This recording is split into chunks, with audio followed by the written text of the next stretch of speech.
আগে শুধু শুনতাম মানুষের কাছে যে একবার এমপি হলে নাকি 14 বংশ বসে বসে খায়।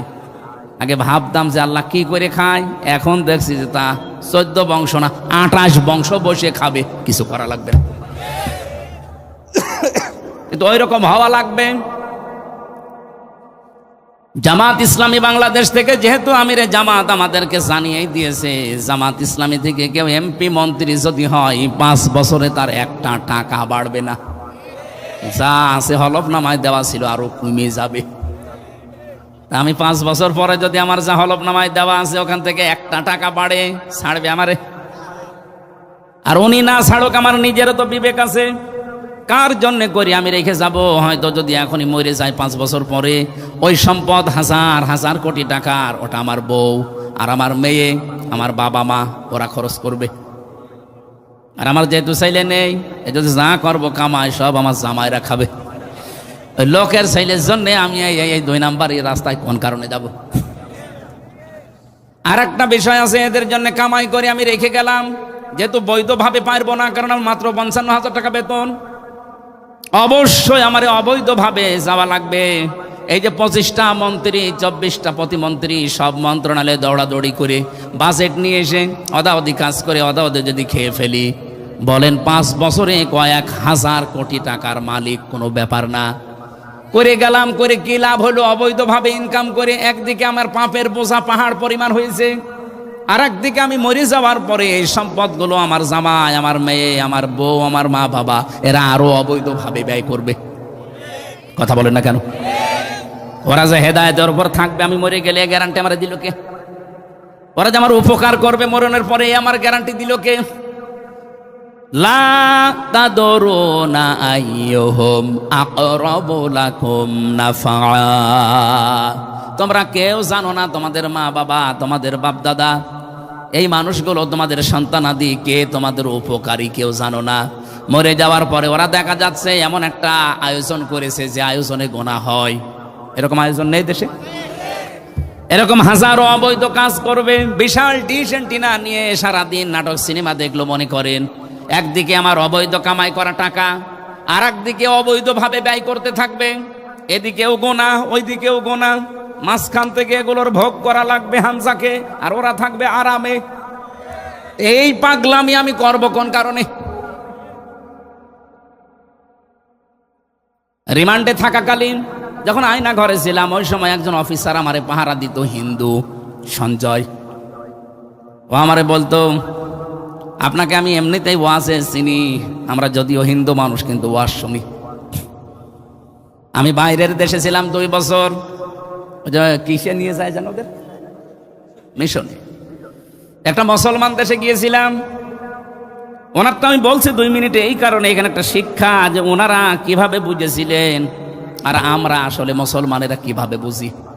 আমারে বলছে, মাওলানা, বাংলাদেশের মুসলমানেরা আর অন্যান্য দেশের মুসলমানেদের কোরআনে কারিম বোঝা এবং মানা এক না। কি করে? আপনি কি বুঝলেন কোরআনের? আমারে বলছে, আমার কিন্তু অনেক আয়াত মুখস্থ আছে। আমি এই 2 বছর ছিলাম মুসলমান একটা দেশে। আমার মনে হয় সম্ভবত এটা 20 সালের ঘটনা, ওমানের কথা বলেছিল। কারণ এখন আর ভালো মনে নেই, আগে একবার পড়লে আমার মুখস্থ হয়ে যেত। আর রিমান্ডে এমন টর্চার করেছে, ছাতা মাথা শেষ। এখন 5 বার না 10 বার পড়লেও ছাতা মুখস্থ হয় না। মাথার চুল থেকে পায়ের তালু পর্যন্ত 1 ইঞ্চি জালেমরা বাদ দেয়নি, যেখানে অত্যাচার করে নাই। যেভাবে করা যায় ওইভাবে করিস। আয়না ঘরের ভেতরে আমি এখন নাম শুনছি মানুষের কাছে যে চেয়ার ছিল। হ্যাঁ, আমি নিজে দেখেছি, আমারে বসিয়েছিল কিন্তু আমারে ঘোরায়নি। তা আমার আগে যারে নিয়ে গেছে আমি শুনলাম যে তারে চেয়ারে ঘুরিয়েছিল। এভাবে হাত বেঁধে দেয় ক্লিপ দিয়ে, গলা বেঁধে দেয় ক্লিপ দিয়ে, পায়ের সাথে শিকল লাগানো, মাজায় দড়ি এইটে বাঁধা। একটা সুইচ আছে, মাত্র টিপ দেওয়ার সঙ্গে সঙ্গে 1 মিনিটে 120 বার ঘুরতে থাকবে। 1 মিনিটে যদি 120 বার হয়, সেকেন্ডে কয়বার? 2 বার। আপনি বলেন তো 1 সেকেন্ডে যদি এই চেয়ারটা 2 বার ঘোরে তো কত দ্রুত ঘুরো লাগে? মাথার মগজ এলোমেলো হয়ে যায়। 5 মিনিট এরকম থাকার পরে মনে হবে যে আল্লাহ, আমি দুনিয়া 10টা দেখতে পাচ্ছি। আর খাবারের কথা তো বলা যায় না, কি যে খেয়েছি 3 বছর আমি জানি আর আমার আল্লাহ জানে। ওই সময় উনি আমারে বলছিলেন, মাওলানা আমার বাড়ি রাজবাড়ি, আপনার বাড়ি কুষ্টিয়া শুনেছি, কিন্তু আমার হাত পা বাঁধা, কিছু করার নেই। ওই রাত 12টার সময় আসতো, ফজরের আগে চলে যেত। আমি যখন ছিলাম ওই দেশে এক হোটেলে আমি খাবার জন্য রিজার্ভ করে নিয়েছিলাম হোটেলটা। প্রতিদিন খাবার খেতে যেতাম, আর দেখতাম খাবার আমার যে ছেলেটা দেয় পানি দিয়ে যায়। অনেক দিন পরে জিজ্ঞাসা করলাম যে তোমার নাম কি? এই হোটেলের মালিকের সাথে কি তোমার আত্মীয়? ছেলেটা বলছে হোটেলের মালিক আমার বাবা। হোটেলের মালিক আপনার বাবা, আর আপনি তার ছেলে, এত বড় বিশাল হোটেল, আর আপনি হোটেলের বয়। একটা কথা হইল, আপনার বাবা আপনাকে লেখাপড়া করাতে পারেনি? বাবার কাছে গিয়ে জিজ্ঞাসা করলাম যে আপনি কি মাথা ঠিক আছে আপনার? শুনলাম নাকি আপনার একটা ছেলে, তারে আপনি মানুষের মতো মানুষ না করে হোটেলের বয় বানিয়ে রেখেছেন। আপনি একটা মানুষ আর নিজে বসে আছেন চেয়ারে। ওনার ভাষা দিয়ে, আরবি ভাষা যেহেতু হালকা হালকা বুঝে ফেলেছে, তারে বলছে ইয়া আখি, হে ভাই আপনি কি বলেন আমারে? কোরআনের আয়াত ওই দিন উনি ওনাকে শুনিয়েছিল নাকি? হিন্দু বেটা আমারে বলছে যে আমি ওই আয়াতটা পরবর্তীতে এসে মুখস্থ করে নিয়েছি। সূরা তাগাবুনের 14 নম্বর আয়াত, ইয়া আইয়ুহাল্লাযীনা আমানু ইন্না মিন আযওয়াজিকুম ওয়া আওলাদিকুম আদুওয়াল লাকুম ফাহযারুহুম ইলা আখিরি আয়াত। হে ঈমানদারেরা, অবশ্যই তোমাদের সন্তানাদি, তোমাদের সম্পদাদি, তোমাদের স্ত্রী, সন্তান, সম্পদ, এগুলো কেউ কেউ তোমাদের শত্রু। কে বলছে? দোকানদারে আয়াত আমাকে শোনালো। উনি তো আর বাংলা পারে না, আরবিতে শোনানোর পরে আরবিতে একটা ব্যাখ্যা দিল, আর আমিও হালকা হালকা আরবি 2 বছরে বুঝে ফেলেছি। পরবর্তীতে এসে আমার রুমে ইন্টারনেট থেকে কোরআন শরীফ বের করে সূরা তাগাবুনের 14 নম্বর আয়াত বিভিন্ন তাফসির সহ মিলালাম। পরের দিন ওনারা জিজ্ঞাসা করলাম যে আয়াত পড়েছিলেন, আয়াত আমার আয়ত্ত হয়ে গেছে, কি বুঝালেন আপনি? হোটেলের মালিক ওই হিন্দু লোকটাকে, এই অফিসারকে বলেছে, দেখেন আপনার তো বাড়ি বাংলাদেশে, বাংলাদেশ, ভারত, পাকিস্তান মানুষের ইমান, তাদের কোরআন বোঝা মানা, আর আমাদের এই সমস্ত দেশের মানুষের কোরআন বোঝা আর মানা একরকম না। কিভাবে? এই ছেলেটা আমি নিজে জন্ম দিয়েছি, এর ওপরে আমার 13টা দায়িত্ব আছে। এই 13টা দায়িত্ব আমি কম বেশি পালন করেছি। তার প্রথম দায়িত্ব ছিল সে হবার পরে তার ডান কানে আজান, বাম কানে একামত দেওয়া আমি দিয়েছি। এরপরে তার একটা নাম রাখা আমি রেখেছি, আকিকা দেওয়া দিয়েছি।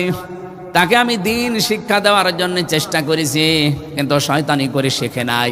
এটা তার আমার জোর করার বিষয় না, অনেক চেষ্টা চালিয়েছি কিন্তু সে করে নাই। সর্বশেষ আমার যেহেতু দায়িত্ব তার একটা বিয়ে দেওয়া, সৎ পাত্রী দেখে তার আমি একটা বিয়েও দিয়েছি। এরপরে আমার দায়িত্ব ছিল তার একটা উত্তম কর্মসংস্থান তৈরি করে দেওয়া, জায়েজ কর্মসংস্থান। এখন ওর যে লেখাপড়া, ওর যে জ্ঞানের দৌরাত্ম, ওর যে যোগ্যতা, ওরে আমি তো ঘুষ দিয়ে কোনো ভালো চেয়ারে বসাতে পারি না। কারণ ওর যে যোগ্যতা, ওরা যদি আমি এখন 20 লাখ টাকা ঘুষ দিয়ে কোনো চেয়ারে বসিয়ে দেই, ও চেয়ার পর্যন্ত নষ্ট করবে। তো ওর জন্য আমি আমার আখেরাত নষ্ট করব কোন কারণে? আল্লাহ তো আমারে জানিয়েছে যে সন্তানাদি, সম্পদাদি এগুলো শত্রু। ফাহজারুহুম, তাদেরকে উপেক্ষা করে চলো, তাদের থেকে সতর্ক থাকবা। আমি তো সতর্ক হয়ে আছি, এর যা দায়িত্ব আমি পালন করে দিয়েছি। এখন যেহেতু ওর সংসার ওর চালানো লাগবে, আমি তো ওর পেছনে ইনভেস্ট করে কোনো হারাম কাজে ওরে আমি লাগাতে পারি না। ওর যা পড়াশোনার দৌড়, সেই হিসাবে ও হোটেল বয় হিসাবে থাকতে পারে। এই জন্য আমি চেয়ারে না বসে ওরে হোটেল বয় বানিয়েছি, যা কাজ করে খা। বাংলাদেশের মানুষ আমরা যারা মুসলমান, যারা দায়িত্বে আছি, যারা ধনী মানুষ, সত্যি কথা বলেন তো, দল না দেখে, পরিবার না দেখে যদি কোরআনের আয়াতটা আমরা এইভাবে বুঝে এই দেশে এখন কাজ করতাম, কেউ দলীয়করণ করে বিভিন্ন চেয়ারে বসতে পারতো না। আন্দাজে চিল্লালেন না, বুঝে চিল্লিয়েছেন? সে লোকটা কোরআন বুঝেছে এবং মেনেছে কিভাবে, আর আমরা কোন ধান্দায় আছি ভাই? সে বলছে আমার ছেলে আমি জানি, কিন্তু আমার শত্রু হয়ে দাঁড়াবে যদি ওর পেছনে আমি অবৈধভাবে টাকা ইনভেস্ট করে কোনো অবৈধ চেয়ারে বসিয়ে দেই। না, ওর জন্য আমার আখেরাত আমি নষ্ট করতে চাই না। সাতক্ষীরাবাসী, এটা রেকর্ড হচ্ছে, কালকে সারা বাংলাদেশে ছড়িয়ে যাবে। সারা দেশের 18 কোটি মানুষই আমার। দল আলাদা করতে পারেন, মত আলাদা থাকতে পারে, ভাই অনেক ভালোবাসি আপনাদেরকে, পাগলামি করবেন না। কি করবেন আপনি এত টাকা পয়সা কামাই করে? আপনার মতো বুঝ যদি হতো, আমিও তো এই রাস্তায় থাকতে পারতাম, কত কিছু করতে পারতাম। আমি নিজে তো এখন টের পাচ্ছি, কিন্তু আমি বিশ্বাস করি যে এগুলো একটাও আমার সাথে যাবে না, সব আমার শত্রু হয়ে দাঁড়াবে।